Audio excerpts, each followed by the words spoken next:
Hello नमस्कार दोस्तों, आप सभी का स्वागत है हमारे चैनल गायन क्लासेस में। आज हम लेकर आए इस वीडियो में व्यंजन का जो पार्ट बच गया था वो व्यंजन की जो हमारी क्लास है क्लास 4 है और ये क्लास 5 है।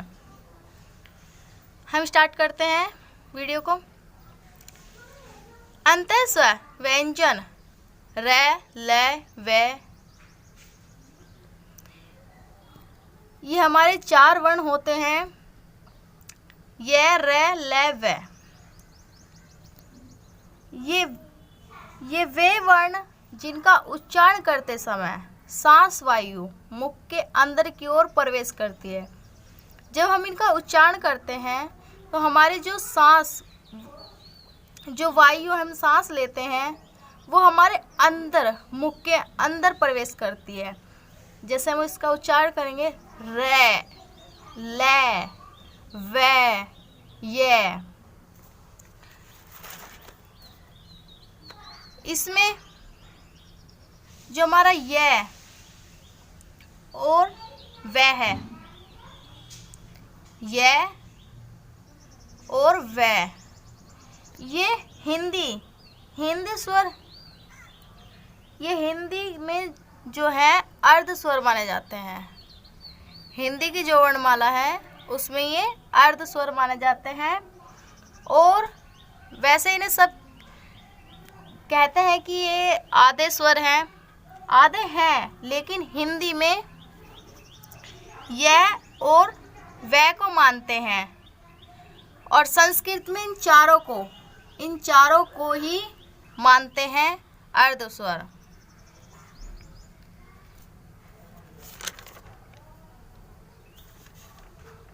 अब आता है ऊष्म व्यंजन। ऊष्म व्यंजन है ऊष्म व्यंजन स श श ह, वे वर्ण जिनका उच्चारण करते समय सांस वायु मुख से वाश के रूप में बाहर निकलती है। सांस वायु मुख से बाहर निकलती है, वाश।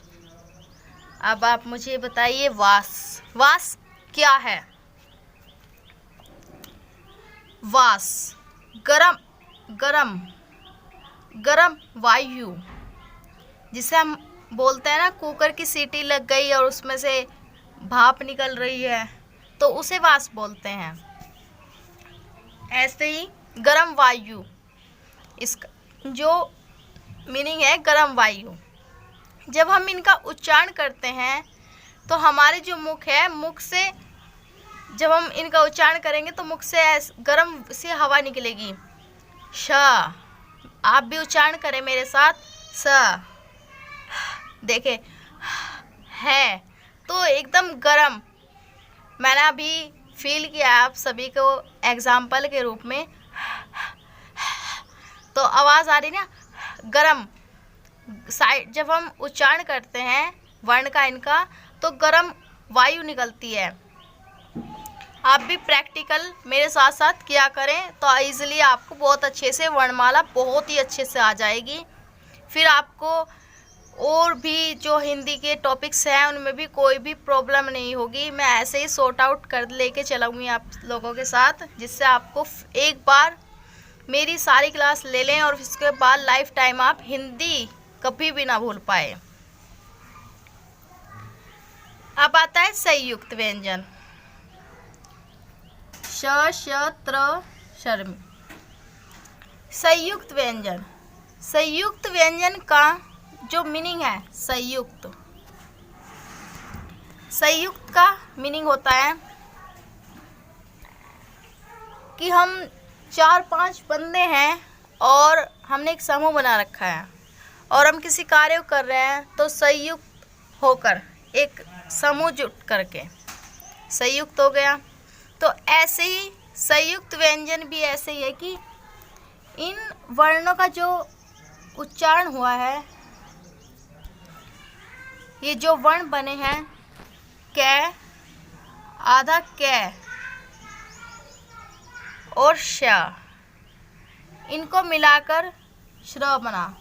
इनका इन उच्चारणों में व्यंजन मिलकर, व्यंजनों से इनका उच्चारण हुआ है, इनका निर्माण हुआ है, व्यंजनों से मिलकर इनका उच्चारण और निर्माण हुआ है। ऐसे ही आता है हमारा तय और हलंत के साथ और रै, त्रय बना।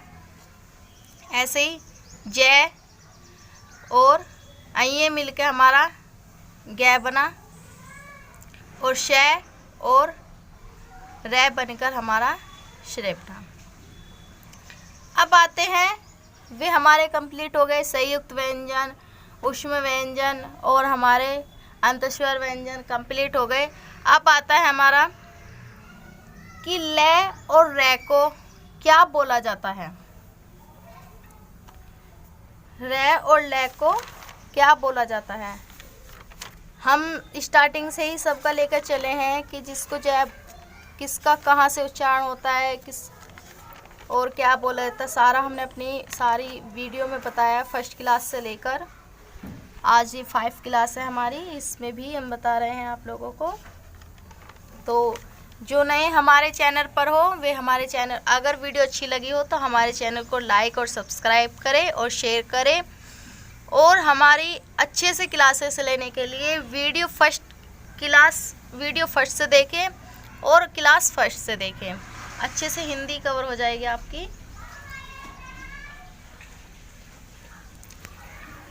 लय, इस वर्ण का उच्चारण जबड़े के बीच से हवा निकलती है।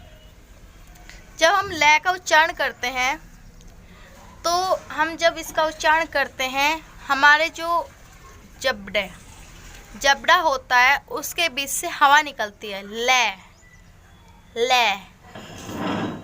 आप साथ साथ मेरे उच्चारण करें तो आपको महसूस भी होगा कि हाँ निकल रही है या नहीं निकल रही है।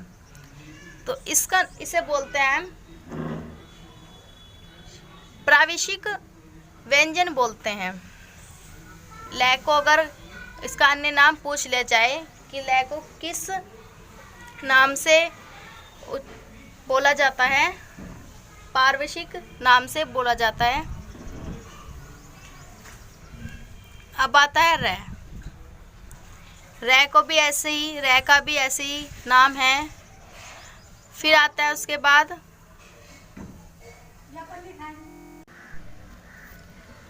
रै को बोलते हैं प्रकमित।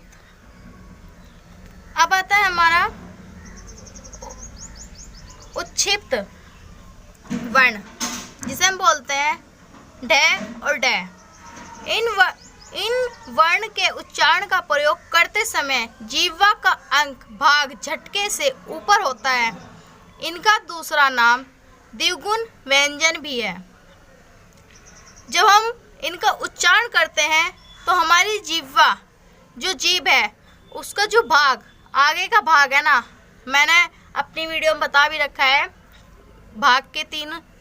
जीभ के 3 भाग बता रखे हैं। तो उसका जो पहला भाग है वो झटके से ऊपर की ओर जाता है जब हम इनका उच्चारण करते हैं। आज हमारी वर्णमाला कंप्लीट हो गई है। अब मैं पूरा वर्णमाला का एक बेस बता देती हूँ जिससे आप कंफ्यूजन ना हो।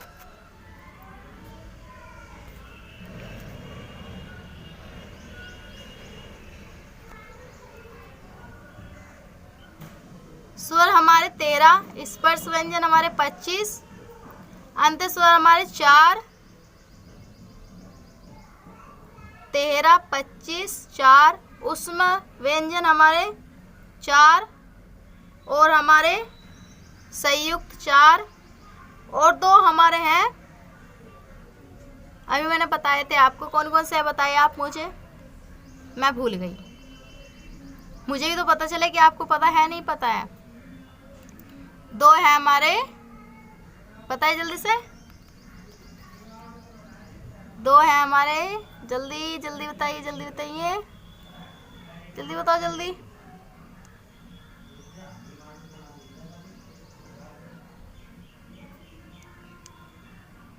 जल्दी बताओ, मैंने 2 लिख दिया है, कौन कौन से हैं।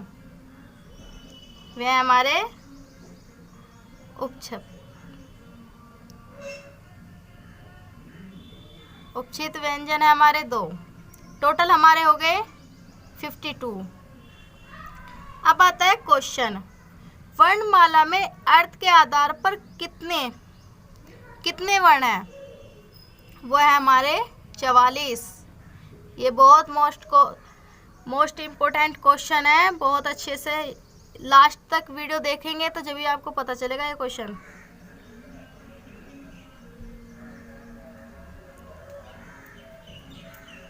अगर वहाँ क्वेश्चन आ जाए कि वर्णमाला में लिखावट के आधार पर कितने वर्ण हैं, तो वह हमारे 52।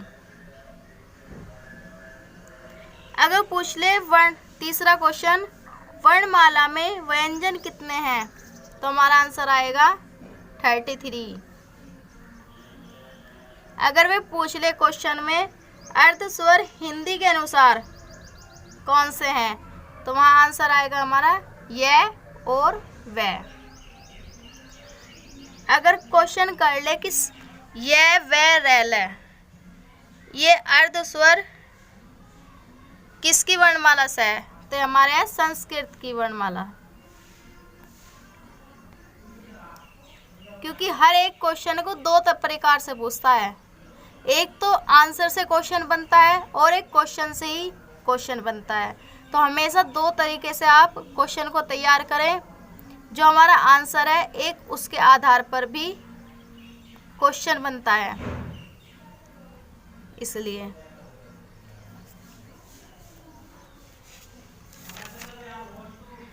Thank you.